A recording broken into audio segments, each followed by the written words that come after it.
김종철의 비언 비즈니스 언프렌들리. 네. 우리가 이러니까 언프렌들리인 거예요. 맞아. 오늘도 어김없이 오마이뉴스 김종철 경제부장님 나오셨습니다. 오늘 아침 어떠셨어요?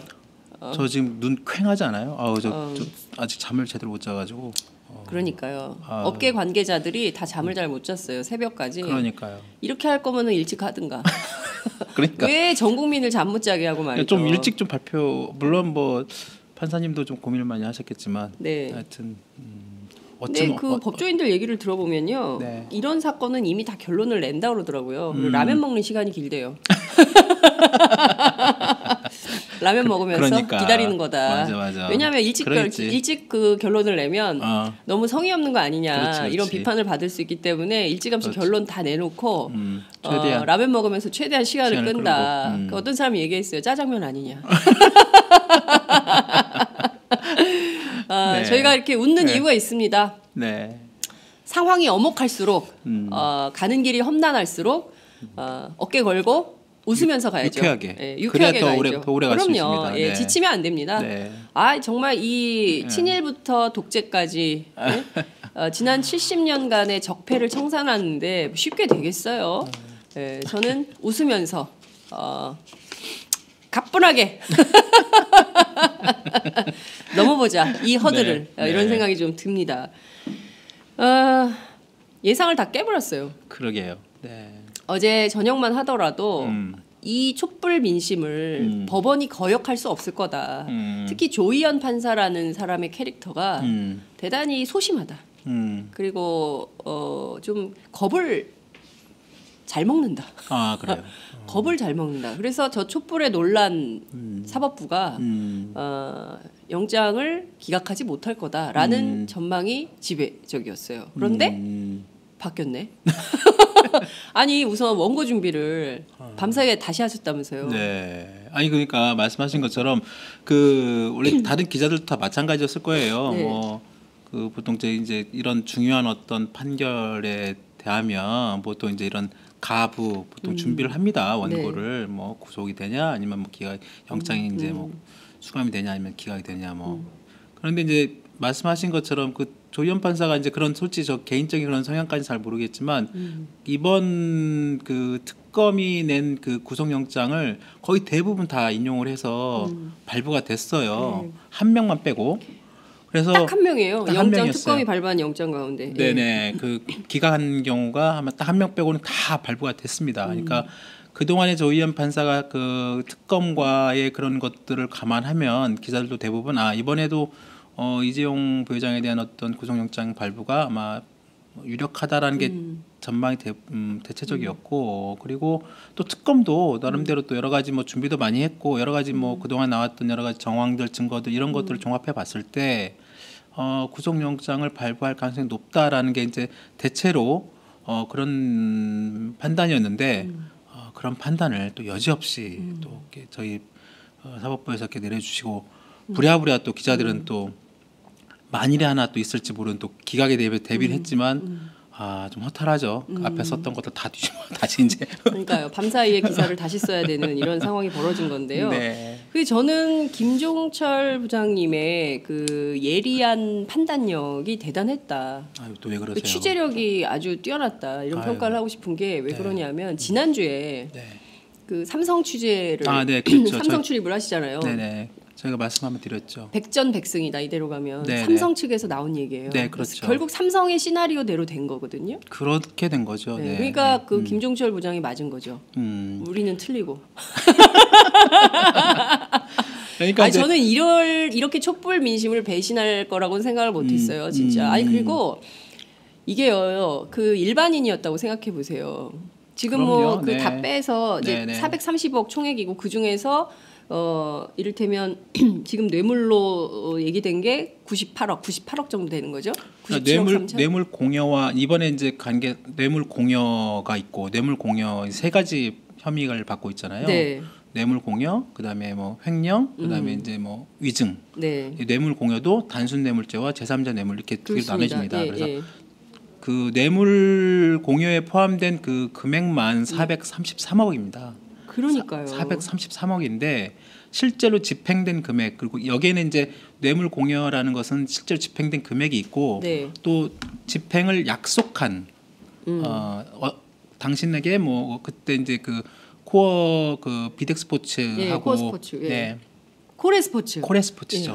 예, 하도 뭐 많아요. 그래서 거기를 지원하겠다고 한 금액이 있습니다. 그건 아직 네. 집행은 안 됐지만 네. 그 금액까지 포함된 금액이에요. 그래서 그 이미 이제 그 재단에 준 204억 플러스 네. 그다음에 나머지 230몇억 그 정도를 갖다가 사실상 지원 떼지는 하겠다는 약속까지 포함해서 그게 이제 포함된 금액이거든요. 433억이. 말씀하신 것처럼 이게 일반 이게 말이 433억이지. 433만 원도 없어.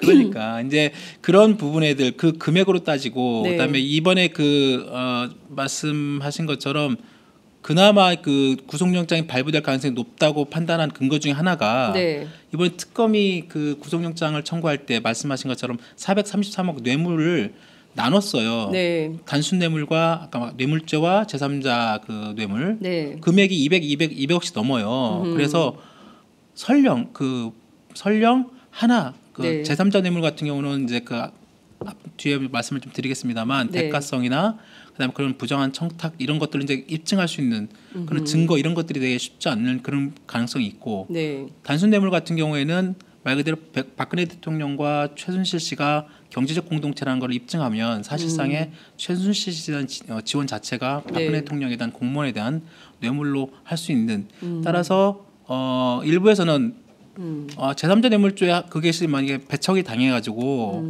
인정을 못 받다 하더라도 뇌물 공여 액수가 한 200억이 넘으면 웬만하면 구속영장이 나온다, 구속영장 발부가 된다라는 그런 인식이 있었는데 그런 판단도 어떻게 보면 결과적으로 지금 오늘 나온 걸 보면 네. 약간 나이브하지 않았나라는 생각도 듭니다. 그러니까요.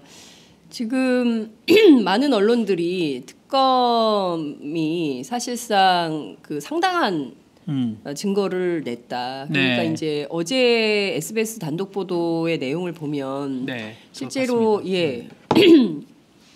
박근혜 대통령한테 부탁을 했다는 거 아니겠어요? 그렇죠. 자기의 삼사승계가 되도록 이재용 부회장이 맞습니다. 이런 증거가 나오는데도 결정적인 단서가 나오는데도 조희연 판사가 이런 결정을 내렸다는 것에 대해서 지금 상당히 국민적 공분이 있는 상황인데요.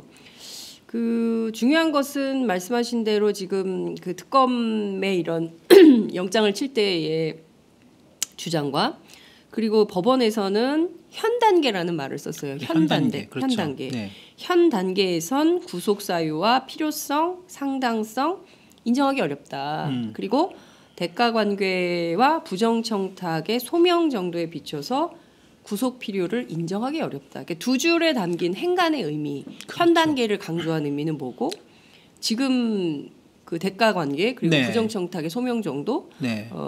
구속 안 해도 된다. 그렇죠. 이런 판단을 내린 근거가 뭐라고 보시는지요? 그러니까 이제 이게 아마 오늘 이제 여러 가지 이제 분석들이 나올 것 같습니다. 네. 이제 오늘 아침에 새벽에 이제 그 법원에서 이제 이 말씀하신 내용들을 발표를 했고, 네. 이제 여러 가지 이제 그 법조계 안에서도 이제 법학자 내지는 이제 그 변호사 내지는 뭐 판검사들이 했던 여러 가지 이제 해석들이 나오겠습니다만, 적어도 이제 저희가 그리고 이전에 지난번에 뭐 여러 가지 그 삼성 쪽이나 아니면 그런 변호사 쪽 그쪽 입장을 들어보고 이 판단을 해볼 건데 쉽게 해석해보면 이렇습니다. 그러니까 지금까지 특검이 수사해 놓은 각종 증거, 뭐 진술 이런 자료만으로는 지금 이재용 부회장을 구치소에 구금할 정도의 범죄가 확실하게 설명되지 않고 있다라는 것이 아마 이제 이 그 법원 조희연 판사의 그 생각인 것 같고 네. 특히 말씀하신 대가 관계, 그다음에 부정 청탁, 그 소명 정도 이런 것들을 이런 부분들을 그 법원에서 정확하게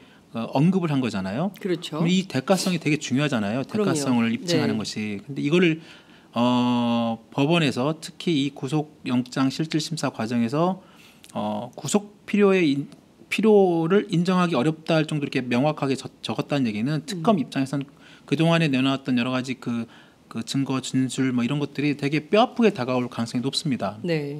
사실상 이게 그 인용이 안 됐다는 거거든요. 그리고 우리가 이제 기본적으로 일반적으로 이제 어떤 피의자를 갖다가 이제 신변을 갖다 구속할 때는 기본적으로 가장 중요한 게 범죄 사실에 대한 소명 부분이에요. 그렇죠. 그리고 그다음에 뭐 증거인멸 가능성, 그다음 도주할 우려 이런 것들을 따져봤을 때 뭐 증거인멸 가능성 그동안 삼성에서 계속 얘기한 게 뭐냐면 범죄 사실 소명은 오히려 이 부분은 뭐 좀 다툼의 소지가 있고 여러 가지 말들이 좀 있었기 때문에 좀 조심스러웠고 오히려 아니 증거인멸 가능성과 도주할 우려를 적극적으로 부각을 했었어요. 그러니까 아니 뭐 우리 이미 검찰 그다음에 특검 엄청나게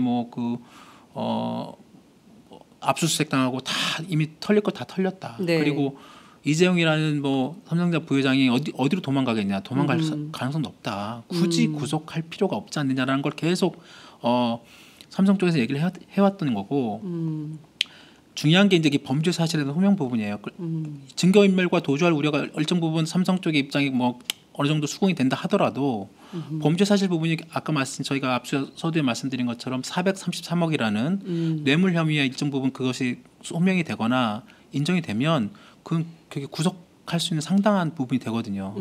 근데 이제 이 부분이 이번에 생각보다 저희가 기대했던 것보다 법원에서 판단하는 것이 상당 부분 배척이 됐다라는 부분이 좀 약간 특검에서는 좀 아프지 않을까 뼈아픈 그 지적이 아닐까라는 생각이 듭니다. 그렇군요. 그러니까 이제 지금 제가 보기에는 방금 전에 이제 속보가 하나 들어왔는데요. 오전 10시 특검에서 영장 기각과 관련된 브리핑을 할 예정인데요. 네. 질의응답을 하지 않고 공식 의견만 표명한다는 입장입니다. 특검에서 왜 질의응답을 안 받을까요? 그러겠죠. 아까 이제 저희들이 아마 얘기 들은 것처럼 분명 기자들 물어볼 거죠. 이제 특히 경제지들, 그다음에 이제 이런 그 동안에 여러 가지 분위기를 만들었던 그 보수 매체들은 이제 분명 얘기할 겁니다. 당신들 증거가 급주해동 걸렸다. 그리고 특검 너무 수사에 발이 꺾였다. 사실상 이거 뭐 기업 수사로 이렇게 변질된 거 아니냐. 너무 무리한 수사 아니었냐. 그런 질문이 나올 걸 뻔하니까 거기에 대해서 특검보나 대변인이 답하기가 참 좀 뭐라고 하기 쉽지 않을 것 같은 그런 예상은 할 수 있을 것 같고. 그럼에도 불구하고 어찌됐든 특검 수사에 급제동이 걸릴 수밖에 없는 거 아닌가요? 그럼요. 예를 들면 뒤이어서 있었던 SK. 그럼요. SK 롯데. 최태원 회장은 다시 가야 되는 거 아닌가 이런. 사면. 그러니까요. 사명 대가성 사면 그렇죠. 그리고 이제 롯데, 면세점, CJ 뭐 이게 줄줄이 사탕, 구형 다 있습니다. 그런데 특검에서는 지금까지 수사해 오던 방식대로 문제 없이 간다 이랬는데 벌써 재계에서는 환영 논평이 막 나오고 있거든요. 그렇죠. 법원이 균형적인 판단을 했다. 환영한다. 그리고 반기업 정서 확산은 우려된다. 뭐 이런 얘기를 했고요. 김진태 새누리당 의원 있지 않습니까? 네. 그좀 보여주세요. 그분이 한마디 올렸어요. 뭐라고 올렸냐면 축 이재용 영장 기각. 제가 읽어드릴게요. 그 그림을 띄워주시면 좋은데 특검이 영장 보면 기절한다고 할 때부터 알아봤다. 일은 그렇게 입으로 하는 게 아니다. 폭언 밤샘 조사 수사권 일탈에 대한 책임은 어떻게 질 건가. 여기가 아직 나라구나 느끼게 해준 담당 법관에게 경의를 표한다. 이런 얘기를 했어요. 그러니까 지금까지 촛불 민심이 워낙 컸기 때문에 이런 보수주의의 준동이 이렇게 많지 않았는데 오늘부터 이렇게 본격화되는 분위기입니다. 언론의 분위기나 바람을 타고. 김진태 의원은 또 검사 출신이잖아요. 검사 출신이죠. 그러니까 그런 것들을 당신이 잘 알 것이고. 그런데 이것은 좀 정말 참 상상 외네요. 그러니까 사실 솔직히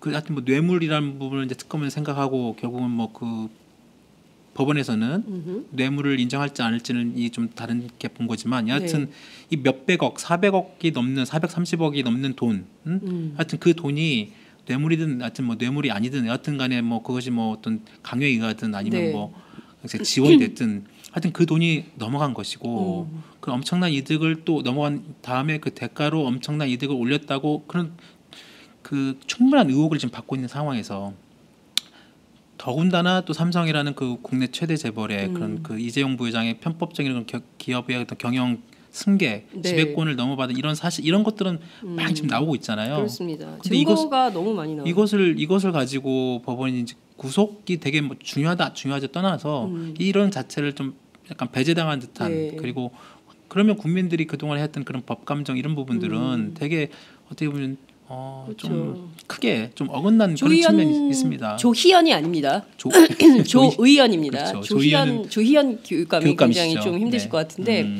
이 조희연 판사의 영장 기각 판결로 사법부에 대한 불신이 엄청 커질 것 같아요. 그렇습니다. 그러니까 뭐 법원에서 판단을 이렇게 법원도 사실은 박근혜 정부에서 굉장히 이게 권력의 사유화가 됐다는 비판을 많이 받았는데 그리고 또 이 조희연 판사가 그동안 그 풀어준 분들이 다 옥시 그렇죠. 그다음에 네네. 폭스바겐 그리고 롯데 신동빈 그리고 이제 이재용 부회장이에요. 이런 사람들을 전부 기각을 했습니다. 전형적인 기업에 약한 판결을 내리셨군요. 기업에 약한 판사. 그렇군요. 어떤 분은 이렇게 올렸더군요. 3대가 먹고 살 거를 마련하기 위한 거냐. 그런 의견도 있어요. 네. 오죽 답답하면 국민들이 그런 의견을 올리겠습니까? 그럼에도 불구하고 저희가 이제 좀 따져봐야 될 점은요. 특검이 앞으로 수사에 상당히 재벌 수사에 상당히 부담을 가질 수밖에 없지 않을까요? 그렇습니다. 그러니까 아까 이제 그 대가성이 되게 중요하다고 저희가 말씀드렸고 그 전에 저희가 이 앞선 여러 가지 방송이나 말씀을 드릴 때도 항상 이번에 그 수사의 핵심은 대가성. 이거는 이제 다 공이 다 이해를 하는 부분이고 그리고 과연 그 대가성의 핵심은 이 돈을 어떻게 그 규정 지을 것이냐, 이걸 뇌물을 볼 것이냐, 아니면 단순한 지원. 이거는 진짜 내가 뭐 호의의 바탕을 둔 지원이다. 그러니까 이 돈의 성격에 따라서 완전히 이재용 부회장의 그 위치가 완전히 달라지는 겁니다.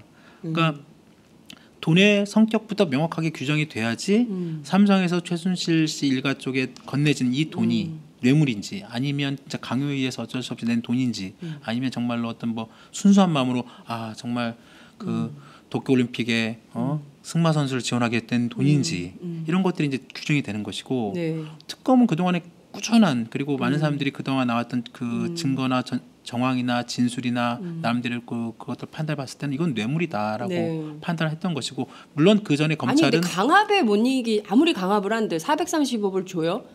제가 만약에 김종실 부장한테 야 430억 좀 줘. 433원은 43,000원도 못 주죠. 그러니까, 그 강요에 의해서 나 강요당했다.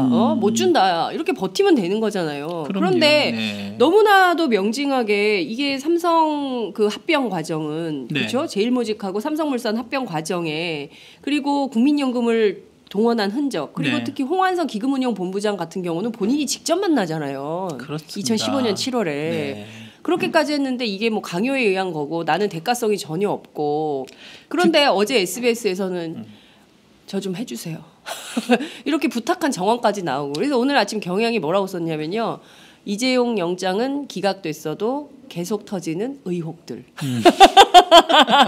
이렇게 수많은 의혹이 나오는데 법원에서 어떻게 이런 결정을 할 수가 있냐는 거죠. 증거인멸 가능성은 여전히 있는 거 아니냐는 겁니다. 충분히 있습니다. 왜냐하면 증거인멸이라는 것은 이미 이제 뭐 다 뭐 압수수색했고 털었기 때문에 뭐 못하는 거 아니냐라고 하지만 증거인멸이 무슨 자료만 가져가는 차원이 아니잖아요. 그 이재용 부회장이 갖고 있는 그 회사 안에서의 위치가 있잖아요. 위치라는 게 있다는 건 뭐냐면 상하 관계가 있고 그런 관계들. 그러니까 검찰이나 특검이 수사할 때 어떤 사람을 데려왔을 때 이재용 부회장이 밖에 있으면 증거인멸이 꼭 어떤 증거를 없애는 게 아니라 그 입맞추기 내지는 강요 이런 것들도 사실상 증거인멸이 갈 수 있거든요. 그러니까 그런 부분들, 그런 이재용 부회장이 이재용 부회장의 그 부회장의 그 신변을 특검이 갖고 있는 것과 없는 것과는 엄청난 차이가 있는 겁니다. 그러니까 이재용 부회장을 이제 다시 부르기도 좀 힘들어요. 쉽지 않아요. 왜냐하면 물론 수사 때문에 나오라고 하면 뭐 굳이 버틴다고 하면 뭐 또 못 부를 수도 있고 하지만 그냥 신변을 그 저기 구치소에 있으면 언제든지 불러서 물론 최순실 씨는 뭐 버티기도 합니다만 와서 이제 얼마든지 수사를 할 수 있지만 이제는 이제 이재용 부회장 불구속 상태에서 이제 자기 어떤 방어권 여기서 방어권도 나오지만 어떤 피의자든 방어권을 가질 수 있죠. 그러니까 방어권을 충분히 활용하면서 충분히 뭐 증거 인멸까지는 아니지만 더 자신들이 어떤 그런 그 법적 어떤 그 논리를 네. 그다음에 그 주변 사람들과의 그런 관계를 확실하게 더 할 수 있죠. 그런 가능성도 충분히 있고요.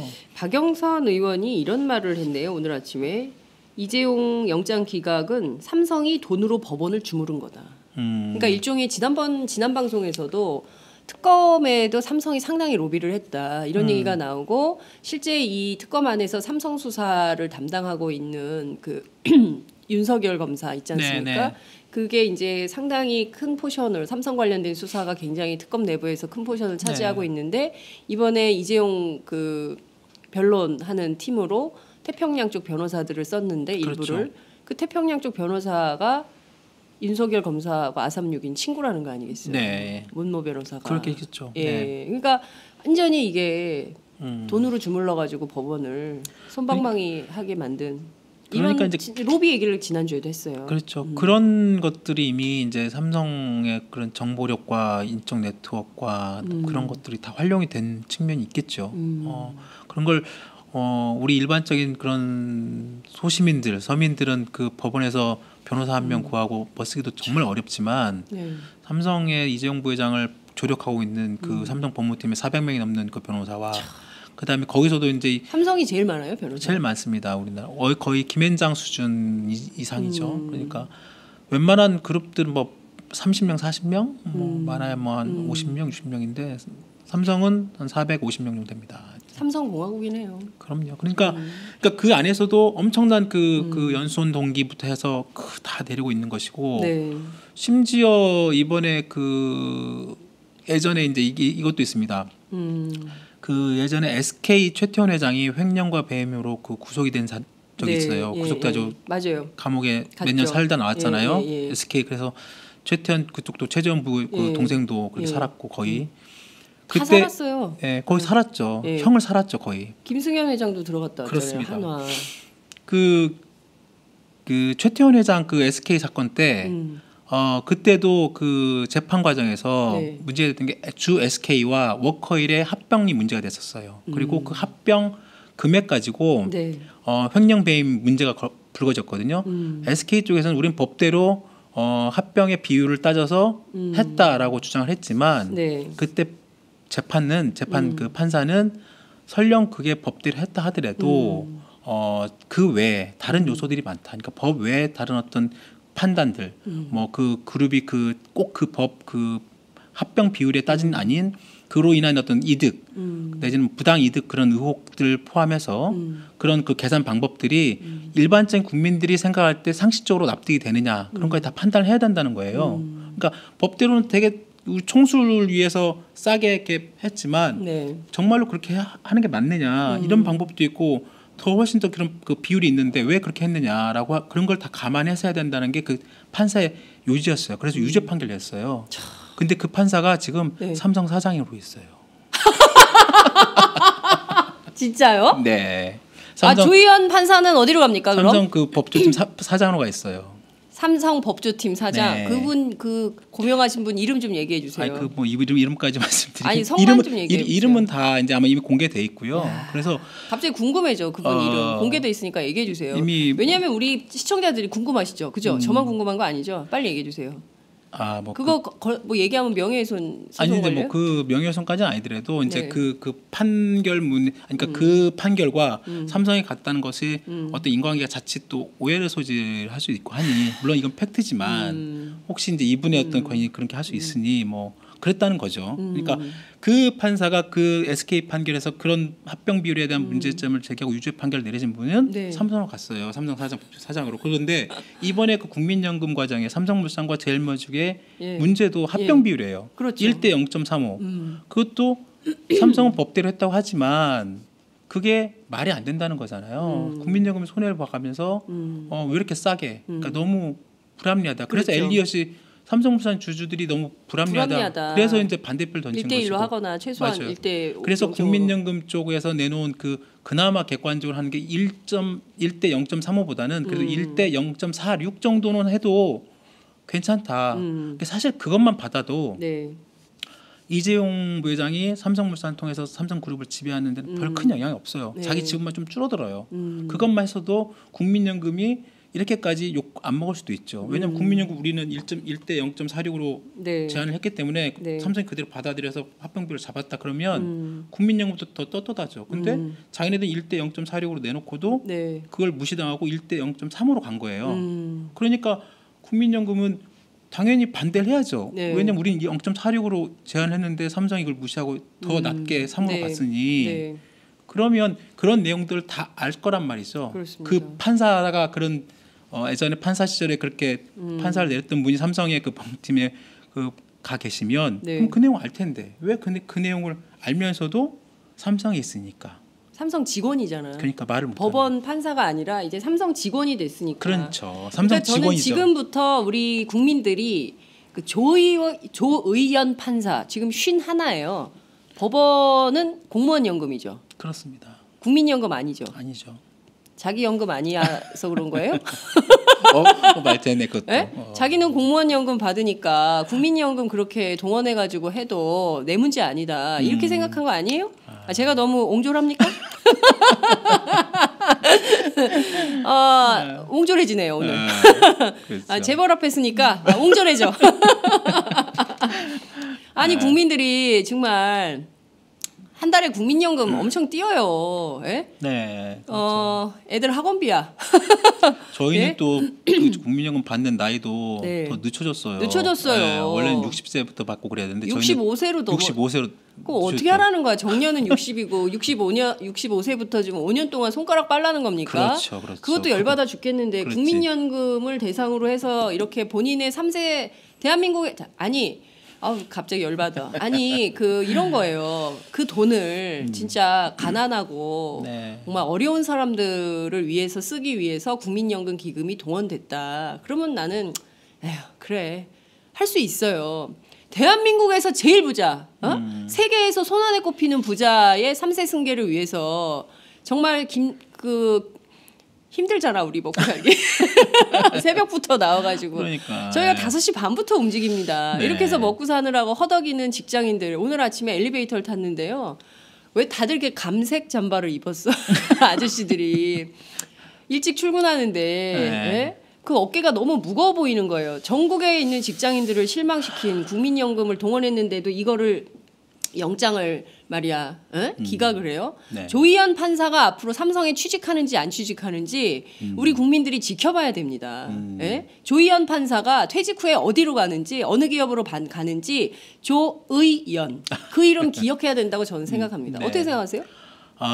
그게 이제 예전에 말이 많았죠. 네. 옛날 삼성공화국 논란 때도 마찬가지였고 네. 법조계 특히 이제 그 권력기관에 있던 공무원들이 사실상의 다 그런 재취업 과정에서 네. 그 대기업 내지는 네. 어떤 뭐 대형 로펌 아니면 그쪽으로 다 이렇게 가잖아요. 그러니까 자신의 그 공무원 시절에 국민 세금으로 그런 어떤 그 공적인 업무를 했던 그 경력 커리어를 가지고 나중에는 인생 이모작 하잖아요. 그렇죠. 그러니까 그런 어떤 그래서 이제 뭐 고위 공무원들이 뭐 취업자 여러 가지 뭐 제도화 한다고 했지만 네. 또 그것도 다 이렇게 다 살살 다 빠져나갑니다. 네. 실제로 그래서 매년 국정감사 때 나오는 것들이 뭐 공정위원, 공정거래위원회, 그다음에 뭐 국세청, 네. 그다음에 뭐 법원, 검찰 이른바 뭐 우리가 얘기하는 4대 권력기관의 어떤 그런 고위급 인사들이 다 보면 네. 다 이제 그런 가 있는 거죠. 감사, 이사, 사회이사, 뭐 법무팀 다 이렇게 가져 나가면서 네. 연봉 뭐 몇 억씩 받고 있고. 그러니까요. 아까 어떤 분이 그러더라고요. 조희연 판사가 이제 끝나면 뭐 몇 년 안에 한 50억 받고 삼성 가겠네. 네? 가능한 얘기예요? 삼성 사장 월급이 그 정도 되죠. 그래요? 네. 저기 앞서 얘기하신 SK 그 SK 판사. 여기서 SK 조지고 삼성을 가신 거죠. 그러니까 SK 조지고 삼성 간 판사. 네. 그 판사 월급 얼마예요? 사장급이니까 네. 50억? 50억까지는 모르겠습니다만 네, 네. 몇십억은 되죠. 삼성 기본적으로 삼성전자 사장 월급이 제일 많이 받을 때는 한 150억까지 받습니다. 150억. 그러니까 이제 거기는 이제 인센티브까지 포함이 되지만 예. 이제 그 사장급은 보통 많이 받습니다. 야, 이거 내고 했으면 흔들리긴 하겠다. 그러니까 네? 사람이잖아요. 왜 옛날에 네. 그 어르신들 말씀이 돈 앞에 장사 없다고 맞아요. 그런 말씀 하시는데 설령 장사는 없지만 네. 그래도 버텨야죠. 그럼요. 법조인이잖아요. 우리가 또 정의로운 대한민국 만들자고 1,000만 명이 나와서 촛불을 그럼요. 들었습니다. 그렇죠. 그 추운 겨울에 진짜 우리가 지난주 토요일 엄청 추웠거든요. 그렇죠. 우리가 정말 귀가 얼어붙고 막 바람이 너무 바람이 세가지고 너무 세더라고요. 체감 온도가 13도였어요. 저도 그때 있었는데. 있었어요? 네. 그때 그 미션이 뭔 줄 알았어요. 그 미션? 그때 그 거기서 너무 추우니까 네. 그래도 미션 한번 하자 그래가지고 미션 된 게 장갑 벗고 네. 승리의 V자를 그려서 셀카를 찍어서 SNS 에 올리자. 아니 나 그거 못 하겠더라. 좀 순수하게 따라서 또 아, 했잖아요. 했어요. 우리가. 너무 착한 거 아니에요? 1,000만이 나왔습니다. 네. 1,000만 국민들이 나와서요. 제가 광장에서 취재할 때 제일 직장인들이 열받아하는 게 삼성 이재용이었어요. 국민연금 피 같은 그럼요. 돈을 부장님한테 욕 바가지로 먹으면서 하기 싫은 회식 자리 다 쫓아다니면서 말이야 회사 다니면서 모은 돈이에요. 피 같은 돈입니다. 그 돈을 이재용의 삼성 재벌 3세 승계를 위해서 생각해보니까 그 할아버지 아버지 자기 셋 다 감옥 안 갔네. 그 엄청난 삼성 특검 때도 이건희 회장도 안 갔죠 감옥. 안 갔죠. 불구속기도 있고. 네. 이번에도 불구속 기소. 갈 가능성이 높죠. 그 대신 이제 이재용 부회장은 한 몇 시간은 구치소에 잠깐 들어갔다 나왔죠. 체험이에요? 체험. 체험학습이야? 그러네. 체험이네. 체험학습이야? 자기는 아마 그 체험도 엄청나게 지금 그 아침에 그 나 이재용인데. 뉴스 사진 보니까 네. 그것도 나는 정말 너무 지속적으로 느낀 듯한 어떤 얼굴 표정이었어요. 거기 지금 사람들이 살고 있어요. 최순실 씨를 비롯해서 여러 명 살고 있어요. 예? 그러니까. 죄를 지었으면 책임을 져야 되는 거 아닙니까? 그럼요. 맞습니다. 예? 그건 당연하죠. 누구는 감옥 가고 누구는 감옥 안 가고 오늘 말이에요. 그 김기춘 전 비서실장, 조윤선 전 장관 구속 전 피의자 신문이 열립니다. 영장실질심사가 열리고 구속 가능성이 높다고 또 점쳐져요. 이 뉴스가 굉장히 작은 사이즈로 근데 오늘 같은 이런 판단을 보면 네. 과연 풀어날 수도 있어요? 김기춘 비서실장도 야. 과연 그 구속이 될까? 네. 조윤선 장관도 구속이 될까? 당연히 저희들 생각해 보면 뭐 블랙리스트나 이런 것들을 감안해 보면 그 어떤 내용들을 보면 당연히 뭐 구속되는 게 맞지 않을까라는 이 당연한 어떤 그런 네. 생각들이 이제 이번 네. 그 오늘 이재용 부회장의 그 기각으로 예. 이제 다시 한번 우리가 기사를 2개를 무조건 써놓고 봐야 되는. 아니 근데 지금 기류가 흔들리고 있는 게 보입니다. 네, 지금 네. 그 상당히 결집하고 네. 있고요. 그리고 그렇습니다. 이제 이른바 이제 대한민국의 보수 기득권 계층이 이대로 가다가는 자신들의 지지 기반, 이를테면 저는 언론의 움직임을 굉장히 기민하게 보고 있는데요. 조선일보가 논조를 확 바꿨잖아요. 네. 진짜 몇 바닥을 쓰더라고요. 이재용 일병 구하기. 맞습니다. 네. 제가 보면서 경제지들하고 보수 언론들이 이렇게 기민하게 움직이는 걸 볼 때 기조를 바꾸기 위한 움직임이다. 이런 판단이 좀 들었어요. 삼성은 어떻게 예상을 했을까요? 백전백승? 그러니까 제가 통화를 좀 해보니까 네.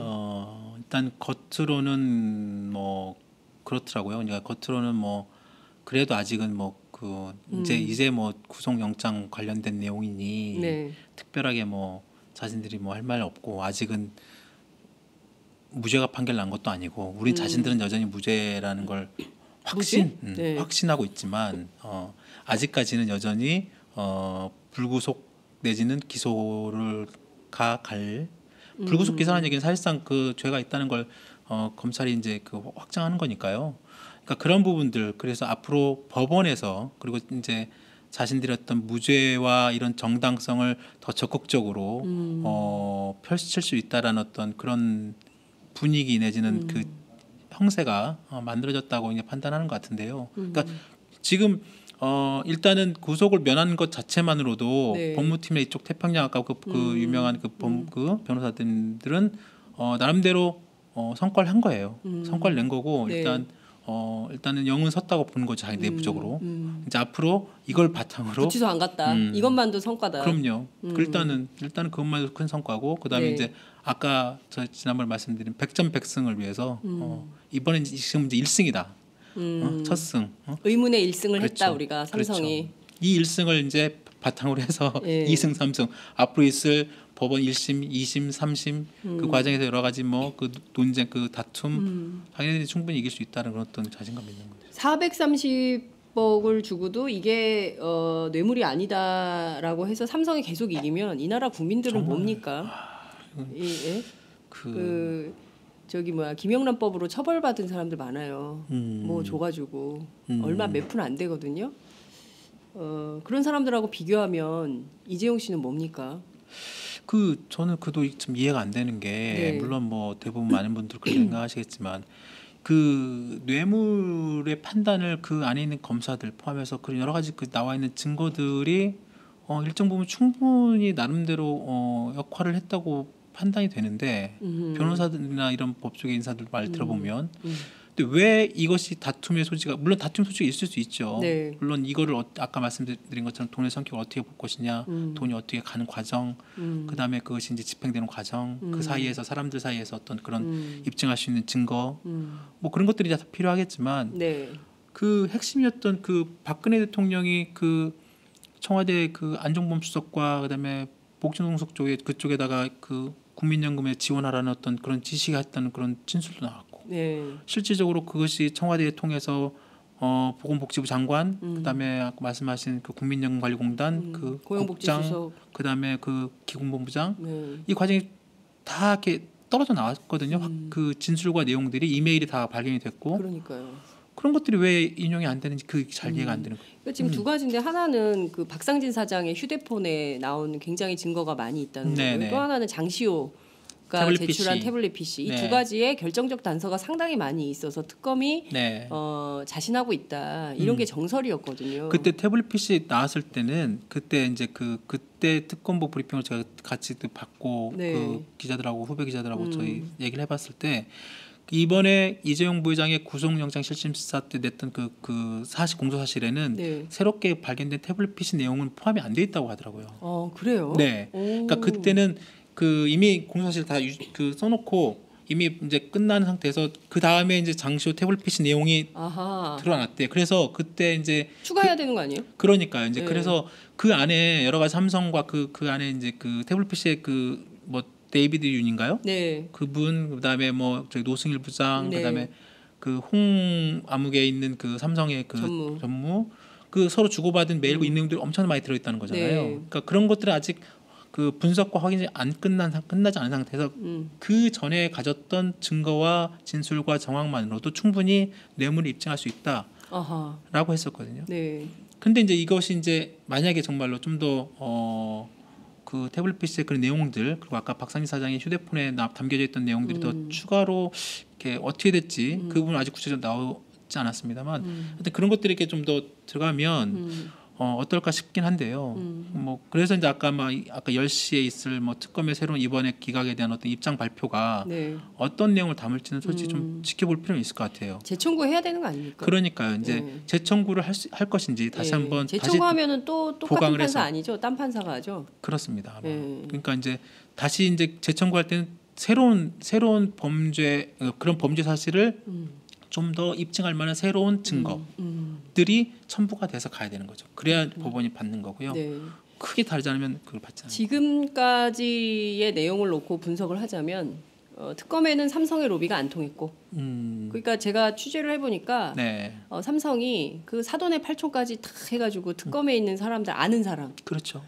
친구, 프렌드, 상당히 프렌들리한 삼성이에요. 그래가지고 다 찾아내가지고 네네. 관리를 했다는 거예요. DB를 구축한다면서요. 그렇죠. 과장급 정도 되면 네네, 너 누구 네네. 알아 해가지고. 맞습니다. 네.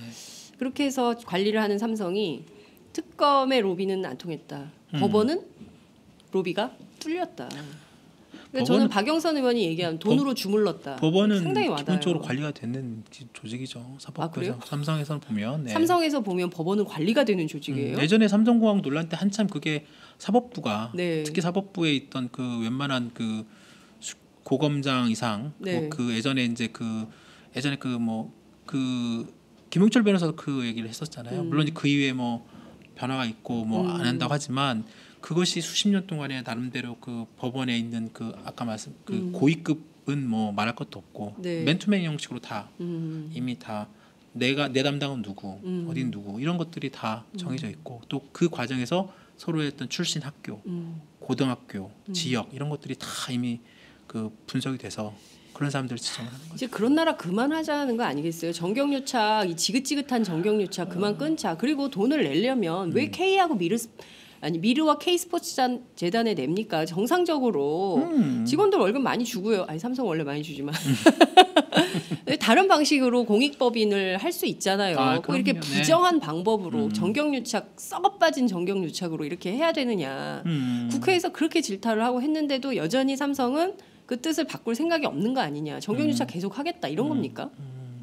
물론 뭐 저번에 청문회에서도 뭐 이재용 부회장이 뭐 나름대로 뭐 뭐 승마 지원 그 부분은 뭐 자기가 차마 말씀을 못 드리고 뭐 나름대로 뭐 죄송하다고 말은 했지만 그거는 이제 그냥 립 서비스죠. 국민들 앞에서 TV가 켜지니 그냥 립 서비스 한 것으로 봐야 되고 사실상 그것을 아니 지금 당장 뭐 300억이든 400억이든 줘가지고 네. 400억 줘가지고 300조 원이 되는 그룹의 지배권을 사실상 가질 수 있다고 그리고 실제적으로 그 이후에 어떤 주식 변동이나 그 이후에 어떤 실제적으로 그 상장으로 합병 상장으로 인한 그 주가의 시세 차익만 봐도 한 3조 원 이상 된다는 거 아니에요. 그래서 그 참여연대와 이쪽 변호사분들은 구속 외에 그런 어떤 뇌물죄로 인한 그런 범죄 사실상 범죄잖아요. 네. 범죄로 얻은 이익을 네. 몰수해야 된다. 그래서 그것도 한 3조 원 또 된다고 그렇죠. 발표를 하잖아요. 그러니까 300억, 400억 투자해서 내가 3조 원을 얻을 수 있다고 하면 기업인은 당연히 300억이나 400억 주죠. 그러니까 그렇게 생각하면 그렇게 되는 건데. 빚지는 게 아니잖아요. 이거는 그럼요. 남는 장사잖아요. 엄청나게 맞는 장사죠. 그러니까 기업인들은 절대 손해 보는 장사는 안 합니다. 기본적으로. 저는 근데 그 앞서 김종철 부장께서 말씀하신 법원은 삼성의 입장에서 볼 때는 관리가 되는 조직이다라는 말이 법원 관계자들은 참 굉장히 치욕스러운 말 아닙니까? 솔직히 말하면 신경준 검사장 뭐 그런 것도 있지만 예. 이번에 그 법원 그 판사가 저기 레인지로버 네. 그 자동차 받아가지고 그러니까요. 그 됐잖아요. 네. 그러니까 그 솔직히 그 벤처 네. 기업에 있는 사장조차도 판사를 돈으로 매수해서 자기 어떤 그 유리한 판결을 이끌어낼 수 있다는 생각과 그게 실제로 이렇게 실행이 되고 있는 그 지금 법원이 그렇게 돼 있잖아요. 그러면 벤처기업 사장이 그 정도인데 삼성이야 뭐 껌이네. 그러니까 대법원장이 백날 국민들 앞에서 뭐 죄송하다고 사과한들 그것이 몇 번 지금 반복이 되고 사과만 하면 뭐 합니까? 그러니까요. 그러니까 저는 진짜 그 최소한의 직업 윤리가 있어야 된다고 생각합니다. 기자면 기자, 공무원이면 공무원, 판사면 판사, 검사면 검사. 아니 레인지로버 꼭 타야 돼요? 그냥 소나타 타면 안 돼요? 그러니까 그것도 참 네? 그것도 중고로 받아 벤츠 꼭 타야 돼요? 벤츠 여검사도 있고 뭐 벤츠 여검사 있었잖아요. 그렇죠. 네. 저는 참 이게 허위 의식들이거든요. 네. 그리고 자기 직업에 대해서 자부심이 없는 거예요. 그러니까 그렇게 뭐 얼마나 사람이 허약하면 벤츠에 목매고 그렇죠. 레인지 로버가 랜드로버야?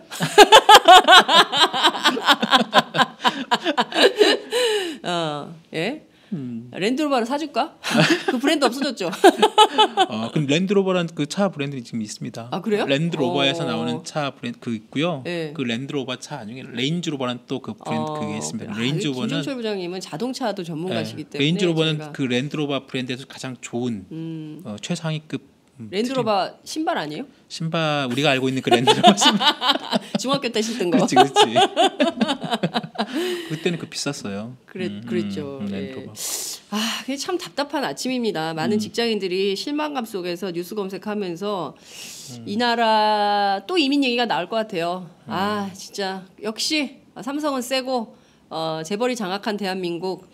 여기에 얼마나 또 많은 웃음을 웃는 사람들이 있겠습니까? 저는 맞습니다. 이게 헌법재판소에도 상당히 이 탄핵 심판에도 영향을 걸로 미칩니다. 네, 그렇겠죠. 그렇죠. 네. 그렇습니다. 그러니까 결국은 이 뇌물을 입증하고 뇌물이라는 것이 입증이 되고 구속이 되고 결국은 또 이 핵심은 박근혜 대통령이잖아요. 그럼요. 박근혜 대통령이 이제 그 그 정점에 있고 이 특검의 핵심은 이 뇌물을 수수한 사람이 결국 박근혜, 최순실 이 둘은 경제 공동체. 그쵸. 그러니까 뇌물죄와 제3자 뇌물을 같이 하는 그렇게 만들어졌는데 이것이 어그러지고 이게 다툼의 소지가 있고 논란의 소지가 있고 하면 헌법재판소에서 이걸 판단할 때 지금 그렇게 같이 올라왔는데 물론 헌법재판소에서 올라온 그것은 뇌물죄 부분이 아니죠. 네. 강요에 의한 그래서 검찰의 내용만 보면 하지만 기본적으로 그 지금 진행되고 있는 특검의 수사 이 내용들이 헌법재판소 그 내용들이 영향을 미칠 수밖에 없는 거죠. 그래서 박근혜 대통령에 대한 탄핵 심판에 과연 박근혜 대통령이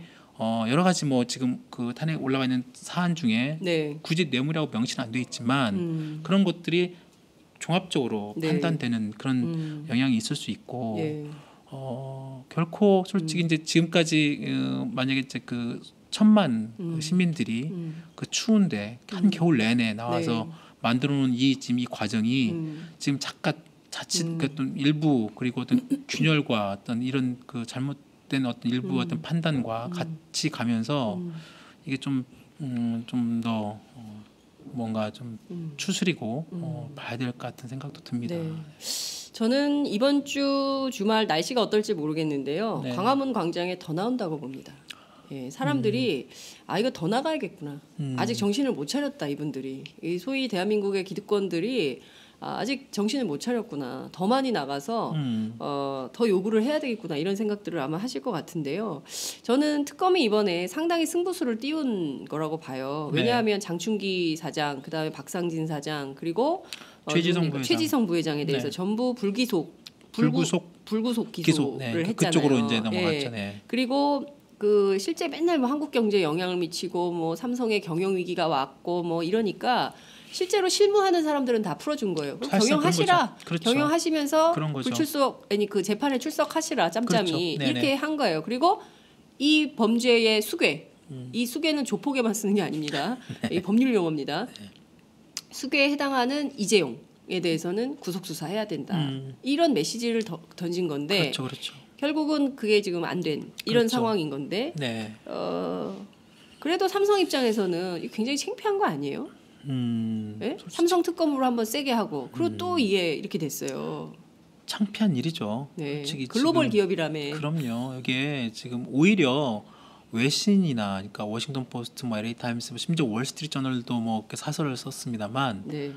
오히려 이제 이 이재용 부회장의 그 이번 구속 여부가 어떻게 그 한국의 그 동안의 그 재벌과 정치 권력이 이루어왔던 그 정경유착을 어떻게 사법부가 판단할 것이냐라는 어떤 그런 기준, 척도로 보겠다는 게 외국 언론들 내지는 그 사람들 오히려 그런 시선이었고 국내에서 오히려 정말 그 전까지는 일단 그렇게 다른 어떤 이번에 그런 국정농단에 대해 굉장히 비판적이었던 보수 언론조차도 이재용 문제가 딱 터져 나오니까 최근 한 일주일 사이에 경제지 포함해가지고 아까 말씀해 조선, 뭐 조중동 포함해가지고 이제 본색을 드러내는 거죠. 그러니까 살짝 그 정치와 경제를 분리시킨 듯한 느낌이 들면서 결국은 그런 정경유착 이번 이 국정농단의 한 축인 그 정경유착 이 부분이 허물어질 수 있는 네. 여지를 갖다가 사실상 이런 여론을 또 이렇게 이제 주도를 하고 만들어가는. 그러니까 오히려 국내에서 더 그보다 해외에서 오히려 이런 그런 시각을 좀 더 비판적으로 바라보고 있고 그것이 이제 삼성 입장에서 보면 그게 오히려 삼성의 어떤 그런 기업의 투명성. 그 사실상 그 삼성전자의 50% 이상이 주주가 외국인 주주고. 그러니까요. 그때 그 구속영장을 냈다는 그 뉴스 하나만 가지고 외국인 주주가 10만 주를 갖다 삼성전자 주식을 팔았어요. 그러니까 주가 확 떨어졌죠. 네. 그러니까 그 자체가 뭐냐면 아직도 이재용 부회장이라는 삼성의 탑 CEO라는 사람이 뇌물로 검찰에 기소될 구속까지 될 처지에 있구나. 내가 왜 이 회사 주식을 갖고 있나라는 부패한 기업에 그렇죠. 네. 외국인들은 철저하게 그런 부분을 따지니까 네. 그걸 한 10만 주 팔았어요. 실제로 진짜. 주가는 왜 오른 거예요? 근데 왜 누가 그걸 잡냐면 네. 국내 기관 투자자들 있잖아요. 그걸 다 받아줘. 외국인이 팔고 나간 거를 국내 기관차 애국이에요? 그러니까 그것도 정말 웃기는 거예요. 그러니까 웃기네요, 진짜. 그 기관 투자자들이 어디에요, 기관 투자자들이? 그 기관 투자자 어디냐면 다 삼성과 연결돼 있는 거예요. 그러니까 삼성이 워낙에 이제 삼성생명이나 이런 쪽에 금융 쪽에 또 많이 있잖아요. 삼성생명, 삼성증권, 네. 삼성화재. 그리고 이쪽에 이제 그 기관 그 삼성이 갖고 있는 또 그 돈, 그러니까 쉽게 말하면 굴릴 수 있는 수백조 원 돈이 또 있어요. 삼성생명이 갖고 있는 돈. 그게 이제 기관 투자자들과 다 연결이 돼 있는 거죠. 그래서 심지어 이번에 뭐 그 국민연금 사건과 관계없이 그 삼성전자 주가를 부양하기 위해서 국민연금도 마찬가지죠. 국민연금도 삼성전자 주식 굉장히 많이 갖고 있습니다. 국민연금도 그 기관 투자 중에 한 명인데 국민연금이 기관 투자자들께 모아놓고 대기업의 삼성이라고 그 명시는 안 했지만 네. 대기업에 투자를 해라. 네. 그런 얘기를 했다는 거예요. 네. 그 얘기는 결국은 뭐냐면 삼성전자와 현대자동차 이렇게 그런 대기업의 기관 너희들이 그쪽으로 그 주식을 사야지 우리가 좀 더 잘 간다라는 얘기는 결국은 삼성전자 주식을 사라. 그러니까 우리나라 기관 투자자들은 그래서 한때는 그랬다는 거 아닙니까? 그 결국은 그 기관 투자를 갖고 있던 소액 주식은 다 팔고 그러니까 그 코스닥 그쪽은 그래서 코스닥 쪽은 망하고 네. 그 삼성전자 주식은 계속 오르고 네. 사실상 조작이죠 이것도 주가 조작이다. 사실상의 주가 조작이다. 이런 말씀을 좀 주셨습니다.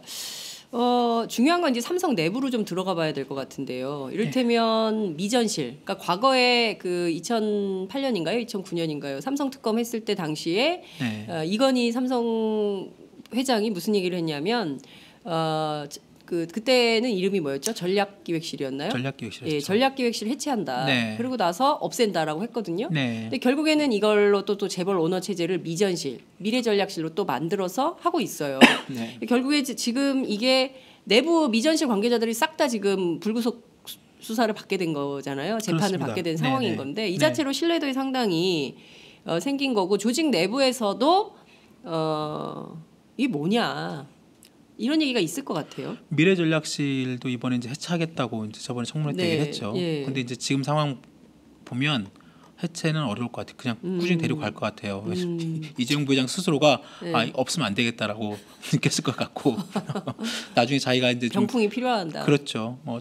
좀 더 프리해지면 이제 그때 이제 약속을 지켰다고 하겠지만 지금 당장은 그 해체하겠다는 약속을 아마 지키기는 어려울 것 같고 이번에 그 이재용 부회장이 뭐 구속 지금은 면했습니다만 네. 이 구속 영장이 첨부되고 그다음에 뭐 그런 그 정경차 이런 사실들이 드러나고 그다음에 막 그 미래전략실에 있는 그 고위 임원들이 불려가서 뭐 네. 진술하고 이런 과정들을 봤을 때 삼성 내부에서도 여러 가지 그 균열, 뭐 불협화음 뭐 이런 것들이 막 얘기들이 나옵니다. 그러니까 지금 이재용 그 2014년 5월달에 이제 이건희 회장이 갑작스럽게 쓰러졌잖아요. 네. 지금 만 3년이 좀 넘었는데 아이고 벌써 그렇게 됐어요? 그렇게 됐습니다. 그 집 아버지 건강은 어떠세요? 여전히 뭐 솔직히 그 우리가 알고 있는 수준 외에는 아무것도 이제 오픈하지 않는데 지난번 1월 9일날 생일이었잖아요. 그러니까요. 그때 이제 뭐 구속영장 뭐 나온다 어쩐다 그랬고, 그러니까 여전히 이건희 회장 체제에 있었던 분들이 삼성그룹에 있습니다. 그러니까 이재용 체제로 넘어가는 아버지의 과정에서 그림자가 있구나. 그렇죠. 예. 가신들이죠. 아버지의 가신들이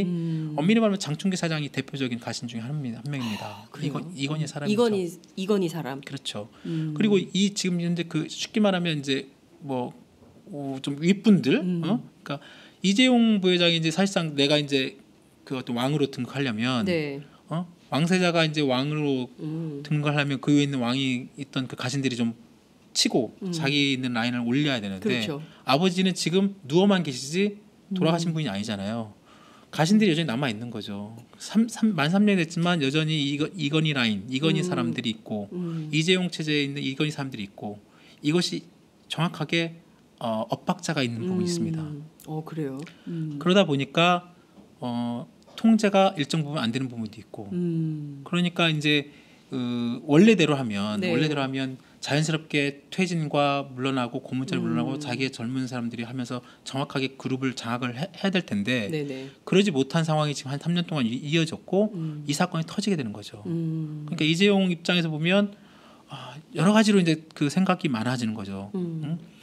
그런데 이제 그 결과적으로 이게 뭐 이건희 사람이 됐든 뭐 이재용 사람이 됐든 여하튼 결국은 그 사람들이 네. 누굴 위해서 하는 일을 하는 거냐는 거죠. 물론 그 대놓고 뭐 국민들 위해서 뭐 어떤 기업에 속해 있는 사람이기 때문에 당연히 뭐 녹을 받고 있는 그 기업의 조직원으로서 일을 하겠지만 그 조직 기업 전체를 위한 어떤 자기의 어떤 위치보다는 네. 내가 모시는 그 총수가 누구냐, 그리고 그 사람의 어떤 입장에 따라서 그리고 거기에 따라서 어떤 어디에 갔을 때 입장이 달라지는 그런 것들 지금 삼성이 과도기에서 불거지고 있는 겁니다. 그렇군요. 삼성의 운명이 어떻게 될 것인지 저희가 한번 지켜보도록 하겠습니다. 그리고 이재용 부회장의 이제 재판은 계속 되는 것이니까요. 그럼요. 불구속 상태에서도 또 법원에 법정에서 긴급 체포될 수도 있고 그런 거예요. 그렇습니다. 증거가 나오고 뭐 이러면 법정에서 그 진짜 유죄가 판결돼가지고 그 실형이 선고가 되면 그 자리에서 이제 또 법정 구속이 그렇습니다. 되죠. 법정 구속도 긴급 체포를 죄송합니다. 법정 구속이 될 수도 있는 겁니다. 참 돈 앞에 장사 없다. 역시 삼성공화국이다. 이것을 확인시켜준 영장실질심사 재판 결과에 많은 국민들이 헛헛할 줄은 압니다. 그렇지만 제가 처음 얘기했던 것처럼 이럴수록 어깨 펴고 당당하게 촛불을 들자.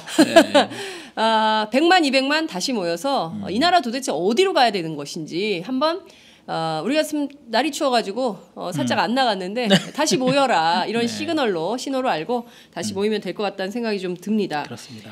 잠시 뒤 10시부터 특검에서 이번에 영장실질심사 결과에 대한 입장을 발표한다고 합니다. 저희가 카메라를 특검 현장으로 넘기도록 하겠습니다. 하루야채 주세요. 저 이거 하나 샀는데 유기농 야채가 14가지? 14가지 유기농 야채 이것뿐일걸. 14가지 유기농 야채 하루야채.